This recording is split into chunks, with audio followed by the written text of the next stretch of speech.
안녕하세요. 안녕하세요. 오키도키 옥도끼 옥선생입니다. 예, 도끼 선생 황입니다. 예.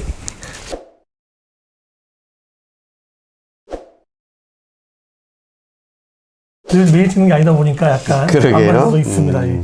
자, 오늘은 세 번째 시간, 옥도끼 세 번째 시간인데, 과연 그럼 우리가 작년도 겪어봤잖아요. 정시에. 교차 지원. 자, 올해 우리가 교차 지원을 이과 학생들이라고 판단을 하면 교차 지원을 해야 될까요? 말아야 될까요? 참 어려운 질문이네요. 교차 지원이 꼭 필요한 사람도 있습니다. 예를 들어서 전공과 상관없이 학교의 인지도를 좀 높이고 싶다거나 작년처럼의 입시 결과가 나왔다면 하는 게 유리할 수도 있습니다. 네.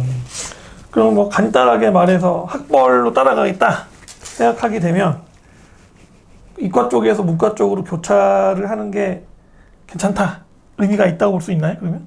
결론적으로 금년에도 굉장히 많은 학생들이 교차 지원을 했잖아요. 예. 그래서 그 이유는 저도 컨설팅을 하면서 참 놀랐습니다.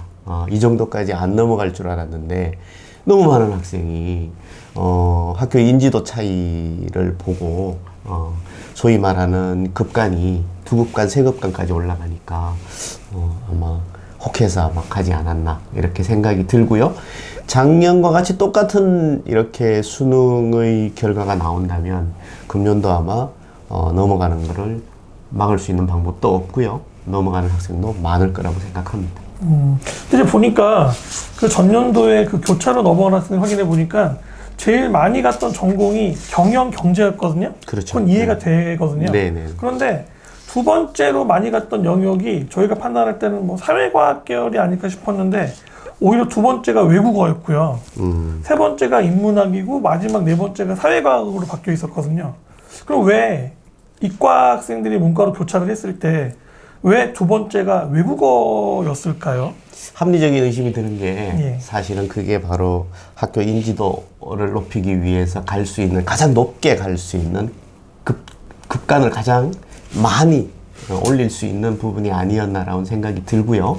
거기 간 학생들은 아마 복수 전공이나 아니면 다시 전과를 노린다거나, 그리고 또 이후에 나온 통계조사에서, UA에서 나온 통계조사에서도 얘기를 했지만 약 59.9% 학생들이 반수를 생각하고 있다라는 설문조사를 보더라도 아마 학교 인지도 부분 일단은 걸어놓고 반수를 생각하는 게 아닌가 이렇게 보이고요.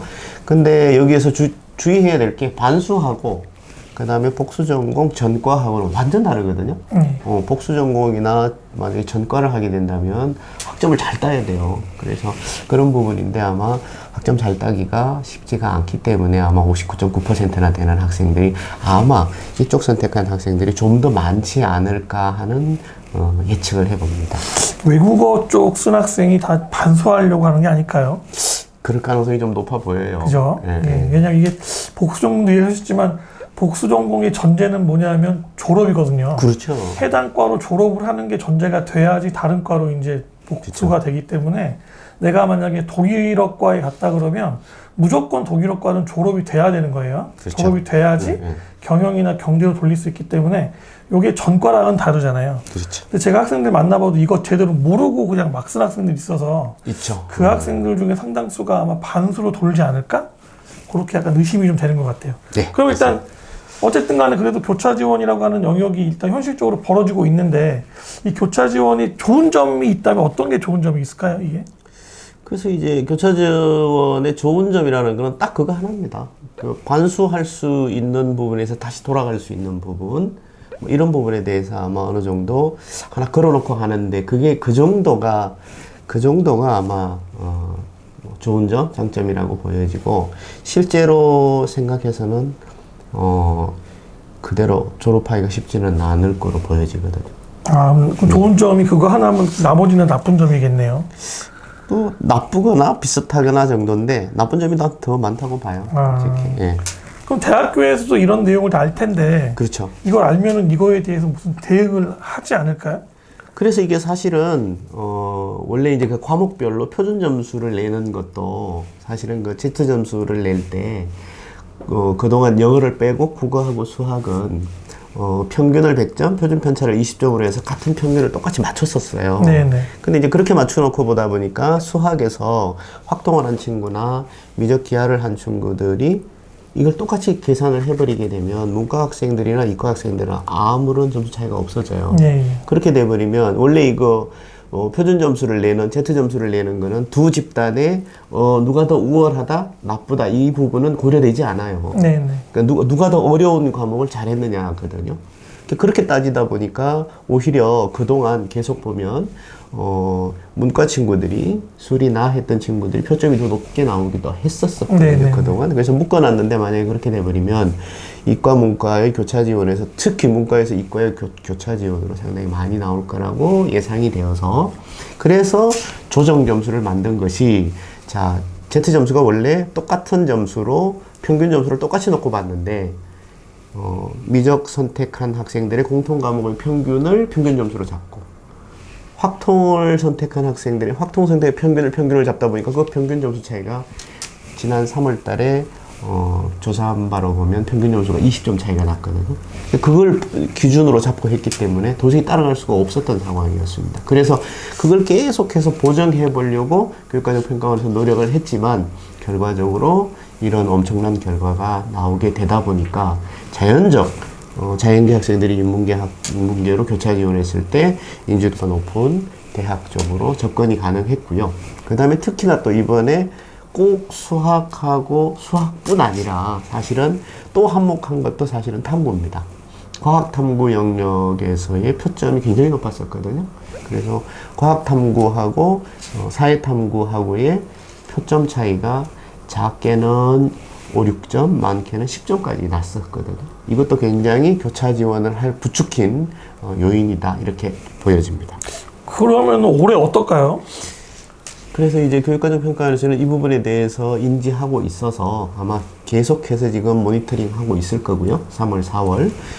그리고 모니터링 해서 6월 모의고사, 9월 모의고사를 보고 아마 난이도 조정에 들어갈 걸로 보이는데 제가 봤을 때는 아마 확통하고 그 다음에 사회탐구가 아마 조금 어렵게 출제되지 않을까 이렇게 보이기도 합니다. 아, 표점을 좀 더 높여서 네. 차이를 줄이려고 그렇게 할 것이다. 그렇죠. 예. 그렇게 보입니다. 그렇게 할 거라고 만약 예측을 한다 그러면 올해 그럼 문과 학생들은 어떻게 준비를 해야 될까요? 정시 관련된 내용들을.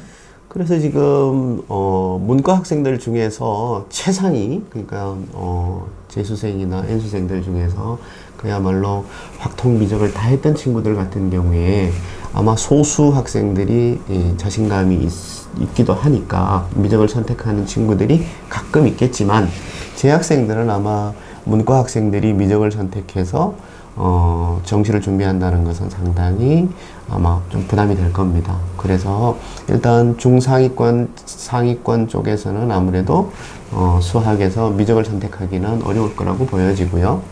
근데 지금 많은 학교 학생들하고 재수 학원들하고 이런 쪽에서 보면 지금 어차피 지금 이렇게 금년과 비슷한 방법으로 점수의 결과가 나온다면 문과 학생들 중에서 5등급 이하인 학생들이 아무래도 미적을 선택하는 게 훨씬 더 유리하지 않을까라는 부분이 예측이 돼요. 그러다 보니까 이 학생들이 어떻게 움직이느냐에 따라서 작년과 같은 그런 결과가 나올지 아니면 얘네들이 확통 성적을 평균 점수를 높게 만들어주고 그 다음에 미적 점수를 떨어뜨리게 되는 그런 요인이 되지 않을까 조심스레 한번 생각해 봅니다. 5등급 넘어가는 문과 학생들이면 사실 수학 공부를 그렇게 잘하는 편이 아니잖아요. 그렇죠. 뭐 그 6등급 아래쪽은 사실 거의 수포라고 봐야 될 상황인데. 그렇죠. 그럼 그 학생들이 그렇게 수학 관련된 내용에 대해서 고민을 해서 미적으로 넘어가려고 할까요? 그래서 이제 그런 부분인데 사실은 그건 이제 선생님들의 역할이라든가 아니면 이제 친구들의 얘기겠죠. 근데 이제 솔직히 지금 많은 재수 학원이라든가 학교라든가 이런 쪽에서는 넘어가지 말라고 하고 있죠. 예. 네, 넘어가지 말라고 하고 있는데 누구를 위한 지도인지는 모르겠지만 실제로 5등급 이하인 학생들의 얘기로는 넘어가서 손해볼 일은 없다고 봅니다. 그럼 만약에 선생님께서 현재 학교에서 고3을 담당하는 선생님인데 내가 의대를 보낼 애들이 있어요. 네. 그런 학교 입장이라 그러면 그 입장에서 문과 쪽 학생들 같은 경우 성적이 낮은 아이들 보고 야 너희들 다 이과로 해서 미적을 봐야 돼. 그렇게 해서 조금이라도 점수를 높이는 게 좋아. 그렇게 이야기하실 수 있을까요? 학교에서는 못하죠. 학교에서는 할 수가. 그러면 애들이 어떻게 할까요? 못하지 않을까요? 그래서 이제 많은 지금 여기에서도 유튜브 같은 데에서도 지금 그런 애들은 아마 생각도 못할 것이다 뭐 이렇게 얘기를 하고 있는데 그래도 걔네들도 분명히 아마 흐름을 타면 어느 정도 넘어가지 않을까 이렇게 보입니다. 예, 기대가 됩니다. 과연 5등급, 6등급 학생들이 이 부분에 대해서 생각을 많이 해서 내가 확통이었던 학생인데 이쪽으로 넘어갈 수 있을까? 그리고 그런 정보가 없는 학생들한테 학교나 학원에서 이런 내용들을 알려줄 수 있을까? 우리 착하신 우리 도끼 선생님은 다 알려드렸는데 기대가 되고요. 자, 그럼 이과 애들은 어떻게? 이과 학생들은 올해 어떻게 준비해야 되죠? 이과 학생들은 일단은 지금 작년 같은 경우도 사실은 시험이 나온 결과를 보니까 이렇게 됐기 때문에 오히려 길이 넓어졌잖아요. 예. 길이 훨씬 넓어져서 이과 학생들은 작년처럼 그렇게 기대는 하지 말아야 돼요. 솔직히 말해서. 그렇게 기대는 말아야 되고 어느 정도 교육과정평가원에서 아무래도 최선의 노력을 다해서 이러한 부분을 줄이려고 애쓸 테니까 아무튼 너무 큰 기대는 하지 말고 꾸준히 작년처럼의 결과라고 생각할 수는 없을 것이고 그냥 이과 쪽으로 생각하고 공부하는 게 맞지 않을까 이렇게 보입니다. 진짜요? 네. 네, 진짜랍니다. 전 뭔가 좀 다른 이야기가 있을 줄 알았는데 이과 학생들은 우리 도끼 선생님 말씀대로 하면 기대하지 말고 지금 공부하고 있는 내용에만 충실히 하다가 혹시 정시시험 끝나고 나서 수능 끝나고 나서 지원에 관련된 내용들이 변동이 생겨서 전년도와 유사한 형태가 나타나면 그때는 기대를 그렇죠. 해도 되는 거죠? 네네. 예, 알겠습니다. 자, 이렇게 해서 간단하게 저희가 지금 그 올해 전년도에 있었던 교차 지원이 문제였던 거 핵심이었는데 그 핵심처럼 올해도 그렇게 될까?에 관련된 내용 가지고서 우리 도끼 선생님이랑 같이 이야기를 나눠봤는데, 그러니까 뭐 문과 학생이건 이과 학생이건 뭐 그런 얘기 있었잖아요. 뭐 이과가 문과를 뭐 침공했다. 그런 얘기 많았었는데 결국은 이제 자기가 얼마나 자기 위치에서 열심히 공부하느냐, 이제 그게 가장 중요한 요소인 것 같고요. 일단은 현재 상황에서는 너무 우열에 관련된 내용, 어디가 더 유리하다, 유리하지 않다라고 하는 내용 확인하지 마시고 현재 상황에 맞춰가지고 집중해서 자기 영역에 대한 내용을 공부할 수 있도록 그렇게 하자는 말씀으로 이해를 하면 될 것 같습니다. 네. 여기까지 해서 간단하게 저희가 교차 지원해야 될까 말아야 될까에 대한 내용과 설명을 드렸고요. 또 다른 재밌는 주제 가지고서 만나 뵙도록 하겠습니다. 감사합니다. 감사합니다.